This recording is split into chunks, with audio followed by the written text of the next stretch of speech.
Welcome everybody to another world building workshop. I'm excited to have you tonight as we begin discussing horror and especially how to write our monster for horror. Welcome Instagram, it's good to have you. Tonight we're talking about horror and how we can write like a boss. We'll use that little acronym to help us as a tool for us to help make sure we cover the bases in writing our horror villain. So we'll go ahead and give it a moment as people arrive, and then we'll get started.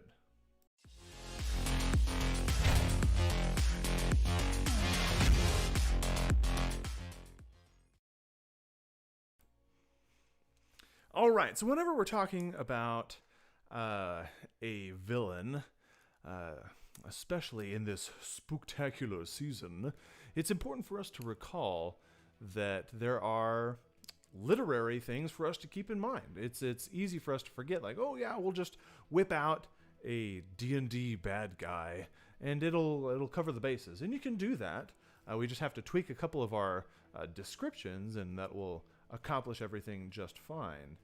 But when we are talking about maybe a one-shot, we want to accomplish something probably closer to horror movies, horror cinema.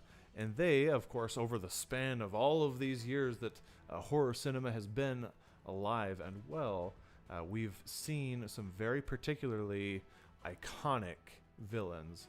And we can emulate that. And so I've come up with an acronym for us to use to help us do that. So we'll begin with, of course, me writing on the notes here like boss, and we'll do it like this. Excellent.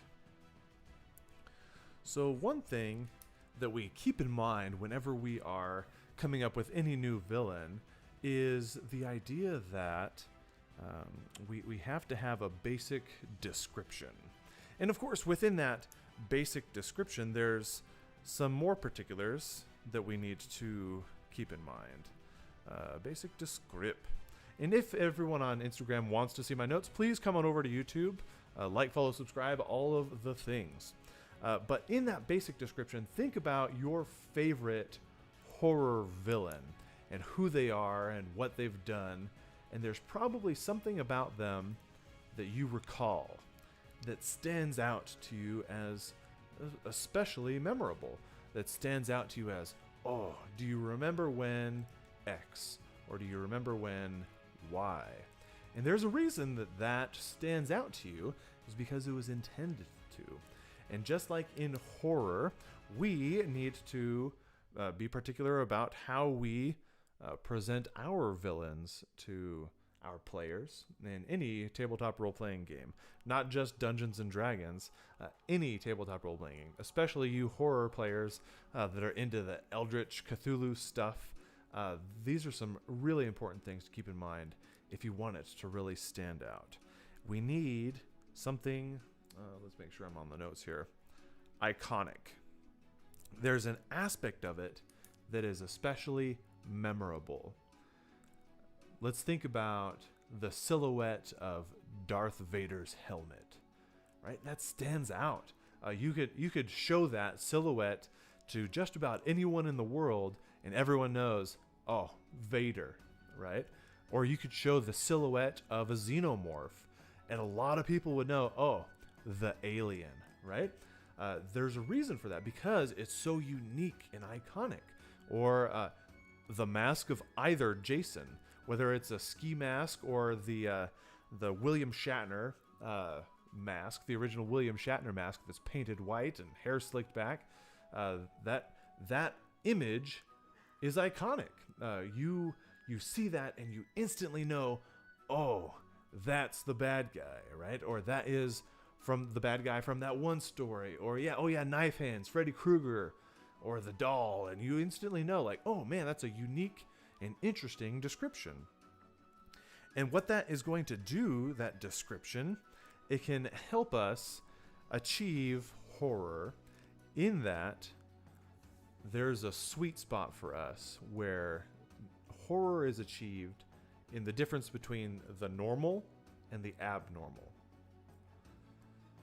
So in that difference, when the normal presents itself as abnormal, that is where horror is achieved. Whenever things just aren't right, that's where you start to get the creepy crawly, the goosebumps up your back when you realize, like, oh, things aren't supposed to be that tall, or oh, it's not just some psychopath. He's been stabbed and didn't care. It's unstoppable, or oh, it appears to you in your dreams. That's not normal, and the disparity between the normal and the abnormal is where you're going to achieve a really powerful moment with your players. Everyone on Instagram, please come on over to YouTube. That way you can see the notes as we're continuing on. But what some of that iconic ability can do for us is it helps us generate our next step. And that is an objective. It would help if objective. And that can also be referred to as goals, right? Of course. What's the point of it? This iconic item helps us with the origin of our bad guy. Where is it from? What does it want? What is it doing? And it helps lead us into what its objectives are. It's very much the Predator is kind of a great monster thriller. The original Predator with Schwarzenegger, get to the chopper, right? The original Schwarzenegger there, right? And the objectives of the Predator are unknown. You don't really know what it wants. It's just killing people until you realize you learn a little bit more about its origin and what it's doing here in later movies, and you realize that origin is the objective, right? It comes from this primal hunter society. And okay, there's the reason for it. We get this origin for this iconic creature, and that helps us understand the objectives.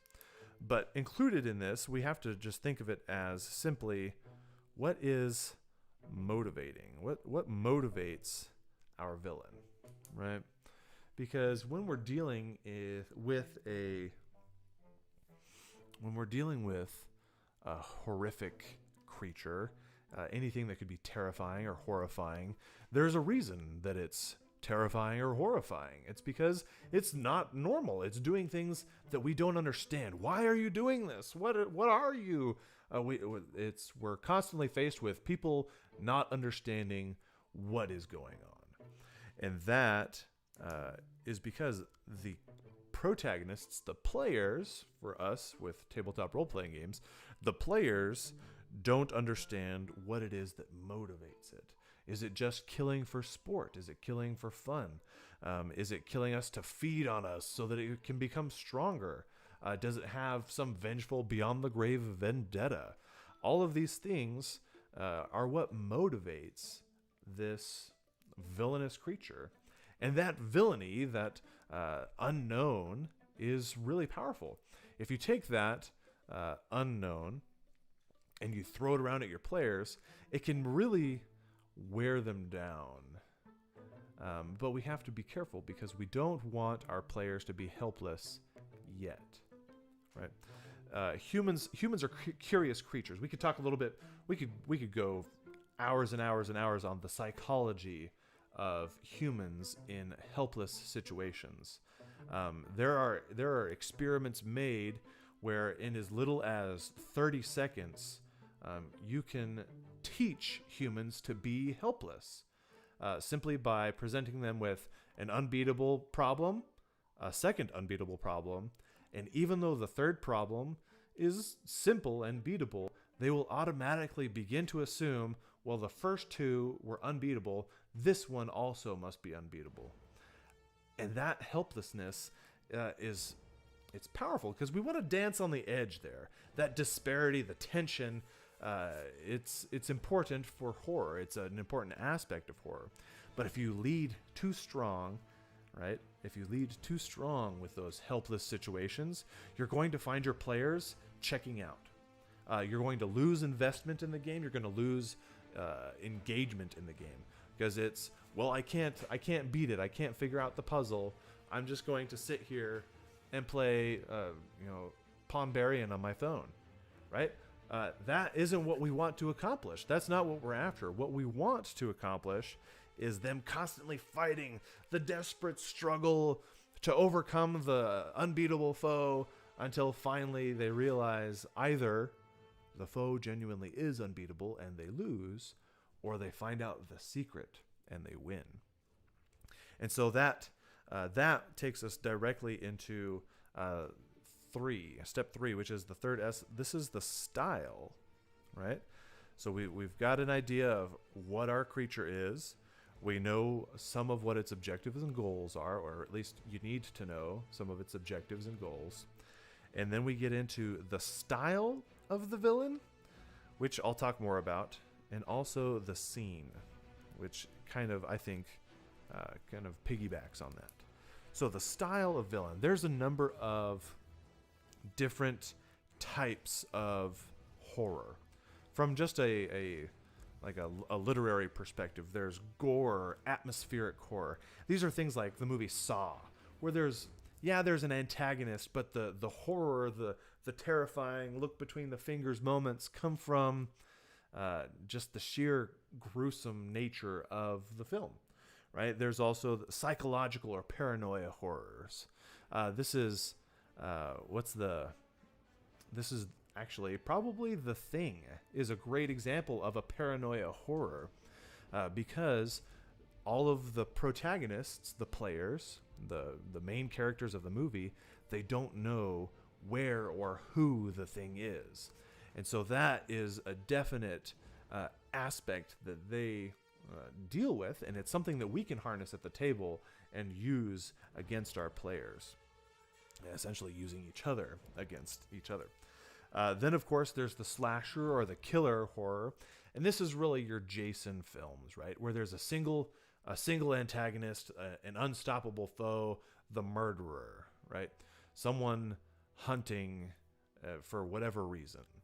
You could even maybe put the Predator in that ballpark, but they might fall more into the monster genre, which is definitely something like Alien, or what is it, Lady in the Water, and M. Night Shyamalan. M. Night Shyamalan loves to use the monster. Regardless of what you think of his movies, The Village and Lady in the Water, there's a specific antagonist, and it's kind of an unknowable, you can't know its desires, it's simply there to kill you. And so much excuse me, and so much of the tension is caused in the escape, not necessarily in the fight. And that's tough. That's tough for us to do because, of course, your players, they want to be heroic.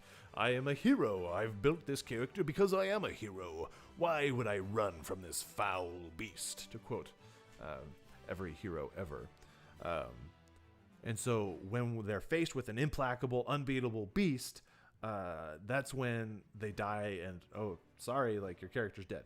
Tough. So we can't, it's a tough balance with that type, that style of baddie. So we have to keep that in mind. And then, of course, you get into the paranormal, which is, your ghosts, your spirits, hauntings. It's the house. The house is out to kill us, right? It's grandma's. Hey, J. Romy, thanks for the badge. I appreciate that.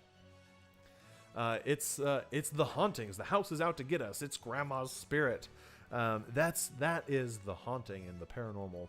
And that has a lot of carryover for us in Dungeons and Dragons. In any tabletop role-playing game, you're going to find paranormal is an easy way to poke at your players without making them feel totally helpless. So awesome. Really appreciate that. Very cool. And then that leads us directly into the scene, right? Because once you've chosen kind of your style or your genre of bad guy, then you know really what sort of scene you want to deal with. What is your setting? Are you going to have a... where am I going with this? So, let's go with The Thing. The Thing is a great example of the paranoia thriller, right? And it takes place in an isolated environment. Why is that? Because they're unable to call for help. And that is intentionally done by the writers. It provided a great origin, right? It provided a great origin. Oh yeah, we found this alien in the ice, and we dig it up, and okay, we've got this alien thingy. What does it do? Why is it here? And then they explore, and they realize, oh, it's consuming people. It's taking the form of people. Dig out your fillings. Let me see. You guys don't have fillings? All right, fine. We're gonna worry about you guys. And it progresses, and the paranoia digs deeper, and all of that was possible because of the scene, the environment that they were in. And that's why hauntings take place in, you see so many in the cabin, hauntings in the cabins, or killer in the cabins, or up at the lake, or away from society. Why is that? Because you need to isolate your players. If you are able to isolate them, there's no running to the city guard for help. It's just you guys here in this dungeon, and you are being hunted. Oh, okay. What's hunting us? A beast. Okay, and this is where you want to drop a secret. This is where you want to drop a secret on your players, because someone needs something about the beast. You need some sort of information. Otherwise, in a beast sort of setting, they're just going to get eaten, and it wasn't fun. Okay, there it is. Congratulations, y'all died. Well, that's how in so many beasts. Yeah, actually. So on Instagram, I'm certainly unoriginal, says the thing is pre-Among Us. And that's exactly right. That's the exact source of the inspiration. And just for everyone on Instagram, come on over to YouTube. That way you can see the notes and hang out with us there, like and subscribe and all the things. You can follow the link in my bio. It'll take you straight to it. So that secret is what is going to give us a little bit of insight, because the fourth step here in our boss, the S, the fourth letter, awesome, is the special.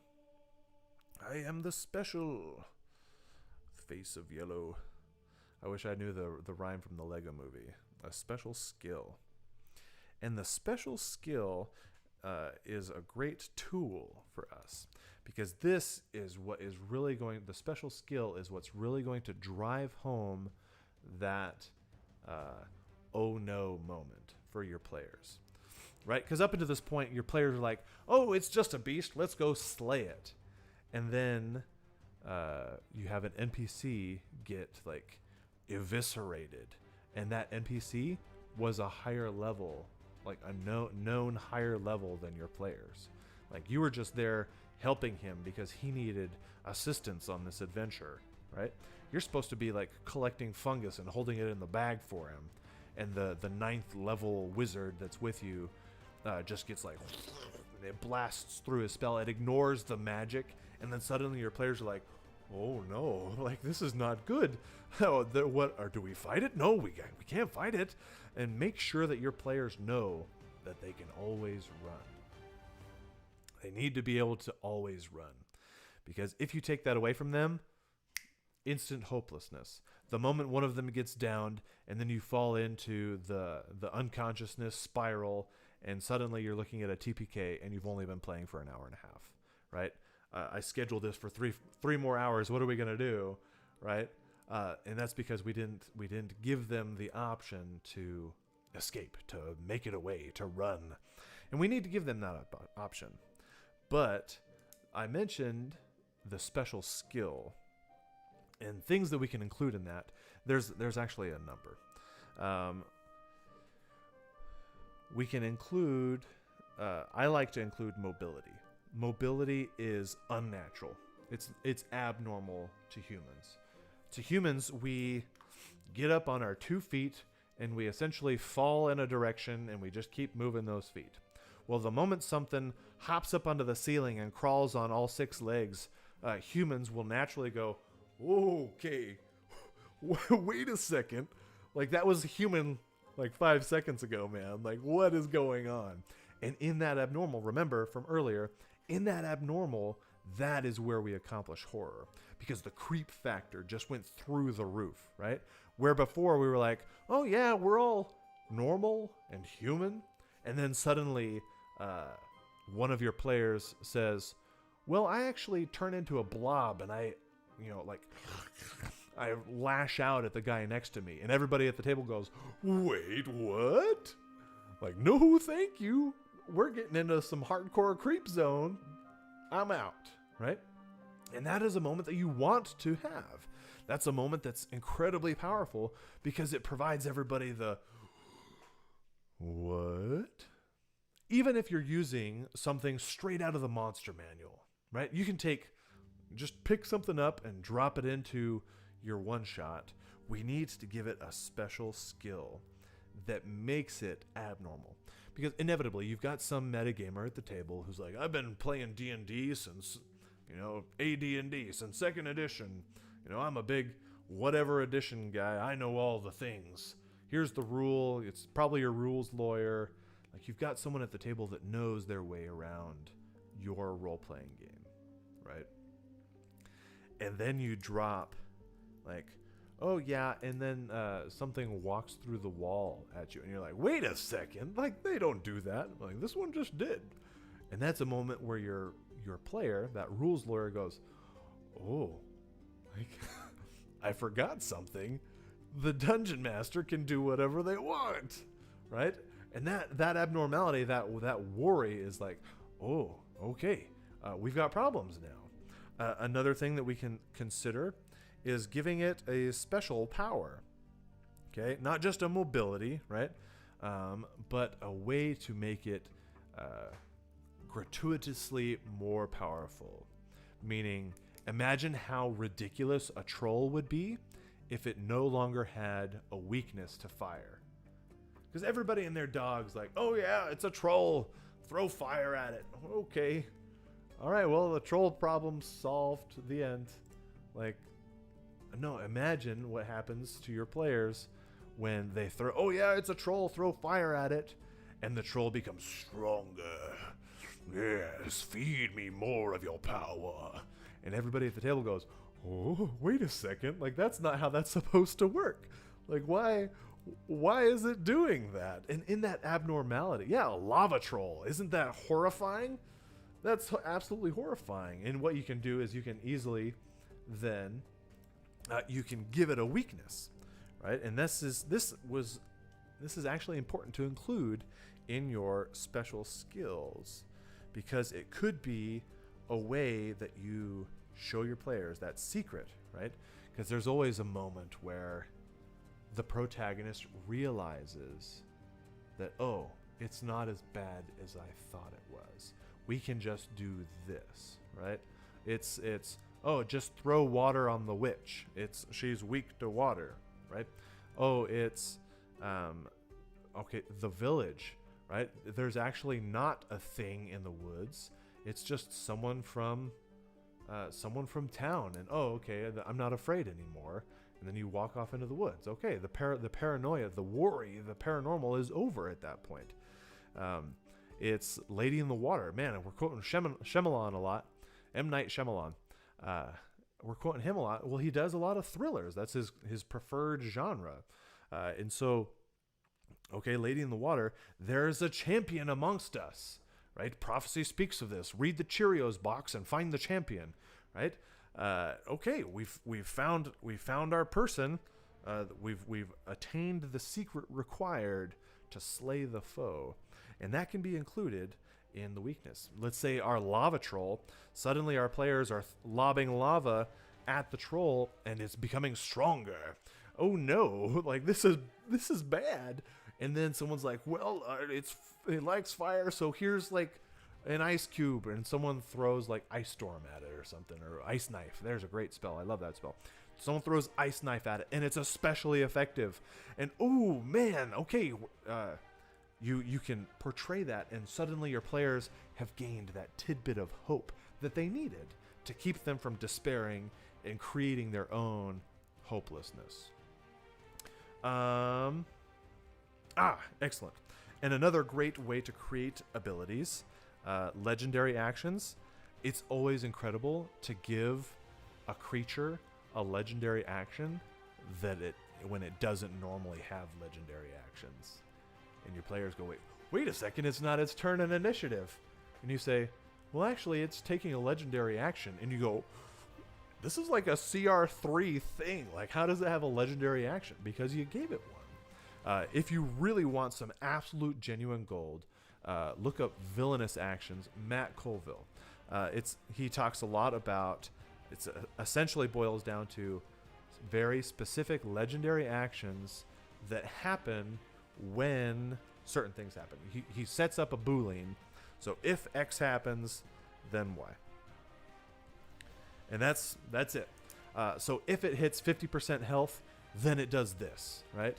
If 3 of its companions die, then it does this. If it does this, then that happens. And that is really, really awesome. It's a really great way to increase incrementally the tension in the room when your players realize, like, oh, it's doing things out of its turn. And that is really powerful. Pa, you said, use weaknesses you know your players can use so they can find it. Yes, that's important too, right? I've come up with it's especially weak to psychic damage, and you know that no one at the table has any ability to deal psychic damage. You're like, oh, gosh, dang it. Like, what do we do now? Everyone on Instagram, come over to YouTube. That way you can take a look at the notes. Hey, Carlos, got caught up. We're doing some homework. Man, we're glad that you're here. Good job doing your homework. Appreciate that. But loving the video so far. Hey, I really hope that it does. Everyone who's watching right now and in the past or in the future, you can use this, the B.O.S.S acronym that I've made here, for any villain. It doesn't have to be for horror. As you're whipping up a villain for your next campaign, feel free to use this. This is a great thing to have for you, because if you've got an iconic villain, okay, it's memorable, right? Now we need to make it valuable. That motivation, the origin, where it's come from. Remember that antagonists are the protagonists of their own story. They're going to have an origin and something that motivates them, which is going to generate kind of their style. What kind of, are they the mastermind from the background that uses minions and manipulates people and uses blackmail? Or are they more like the Riddler or more like the Joker? Like, what sort of villain are we dealing with? And then they need special skills to make them memorable during combat, right? This is memorable outside of combat. This is memorable during combat. Unoriginal says, so going outside the norm with NPCs around them, can the same thing be done with players? Like giving players an opportunity to shock the rest of the party, or would that complicate the party? So it's actually an interesting note. When we're talking about, so if I understand you correctly, Unoriginal, it sounds like you're saying, can we essentially use this to include our players as villains? Can we help make our players become villains? And can that complicate things? Heck yes, it complicates things. I once ran a one-shot. Yeah, for a campaign or a one-shot, that's actually important too. I would say for a campaign, don't ever use like in a genuine campaign, don't make a player like a secret bad guy, unless they're ready to check out that character and hand that character off to you. Because unless the entire party is about to go villainous, like if one player is like, oh, I'm about to go off the rails and I'm going to go become a villain, okay, have a conversation with them to the side and say, hey, are we ready to turn this over to me? Because I'm the villains. And so while you can do dastardly deeds in this at this time in this form, at the end of the day, if you do this, like, you will become a villain and I will acquire your character sheet, and then we'll roll a new character for you. But if you just want to like derp around with the other players, nah, don't do that. It complicates too much, right? But for a one shot, do the crap out of it. It's so awesome. I absolutely love it. So back to my story. I once had a campaign where it was a one shot where it was all clerics, and they were all clerics of different orders. And I contacted them all separately, and I said, "Hey, would you mind being a secret bad guy for me?" And they were like, "Oh yeah, that sounds fun." I said, "Excellent." And I gave them a specific task. I said, "Okay, your task is to make sure that the ritual is performed." And then to the next guy, I was like, "Make sure the ritual is not performed." And then to the next person, I said, "Okay, your job is to find the life cleric and kill them." And then to the next person, "Okay, there is a secret death cleric in the party. Find out who they are and kill them." And I gave everybody a separate secret thing that nobody knew anyone else had a secret thing about. And it progressed and things went well until it popped off. And I deliberately did not plan a climactic villain for them to fight, because I knew that when it popped off, it would pop off big, and everybody just started blasting at everybody else. And eventually, by the end of the session, I think 3 people escaped, and 2 of them had actually completed their objectives, right? And it was super fun. It was definitely PvP isn't for everybody. Make sure, in general, you're okay with that. It's a one shot. We can all do it. It's okay. And that was great. But for campaigns in general, I would say, don't let your players become villains unless they're all becoming villains. Folks, I really hope that these tools, a basic description, having an objective, a style and a scene, knowing who they are, and a special ability for them, helps you make memorable and lasting villains that can be useful to you when you're using it in horror or not. You can use this anywhere and anywhere, and it will accomplish great and wonderful things. But that's all for tonight. If anyone has any questions, please, is this going to be available later? Yes, El Guapo, come on over to YouTube. Follow my bio link. I've got all sorts of stuff on YouTube. Come on over, please. I would love to have you here. Everyone on YouTube, like, follow, and subscribe, all the words, right, that I'm supposed to say. We're so glad that you're here. But thank you, everyone. Feel free, if you do have a question, contact me on Instagram or just leave a comment on YouTube, and we'll get it taken care of. But until then, make sure that you're having fun. And as always, take care of your players.